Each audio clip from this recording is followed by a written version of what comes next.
മൂന്നാറിലെ ജനവാസ മേഖലയിലേക്ക് ഇറങ്ങുന്ന കാട്ടാനകളെ തുരത്താൻ പ്രത്യേക ദൗത്യവുമായി വനം വകുപ്പ്.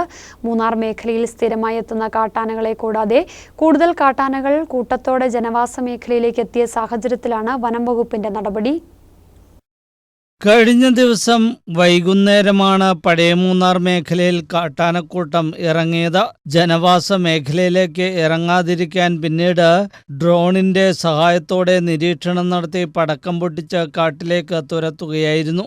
പെട്ടിമുടി RRT സംഘം ഉൾപ്പെടെ 20 പേർ അടങ്ങുന്നതാണ് ദൗത്യസംഘം. വനത്തിനുള്ളിൽ നിന്നും ജനവാസ മേഖലയിലേക്ക് ഇറങ്ങുന്ന കാട്ടാനകളെ ഡ്രോണിന്റെ സഹായത്തോടെ നിരീക്ഷണം നടത്തിയതിനു ശേഷം ജനവാസ മേഖലയിലേക്ക് ഇറങ്ങുന്നതിന് മുമ്പ് കാട്ടിലേക്ക് തുരത്തുന്നതിനാണ് വനം വകുപ്പിന്റെ നീക്കം.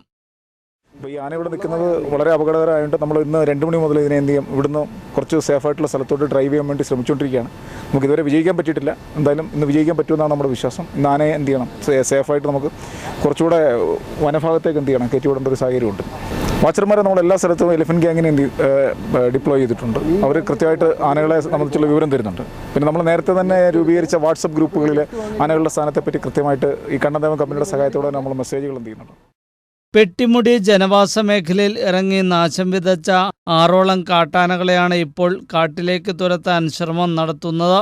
ആനമുടി ദേശീയോദ്യാനത്തിലേക്ക് കാട്ടാനകളെ കയറ്റിവിടുന്നതിനാണ് വനം വകുപ്പിന്റെ ശ്രമം. കാട്ടാനശല്യം രൂക്ഷമായ സാഹചര്യത്തിൽ പ്രതിഷേധം ഉയർന്നതിന്റെ പശ്ചാത്തലത്തിൽ കൂടിയാണ് വനം വകുപ്പിന്റെ ഇടപെടൽ. News bureau Munnar.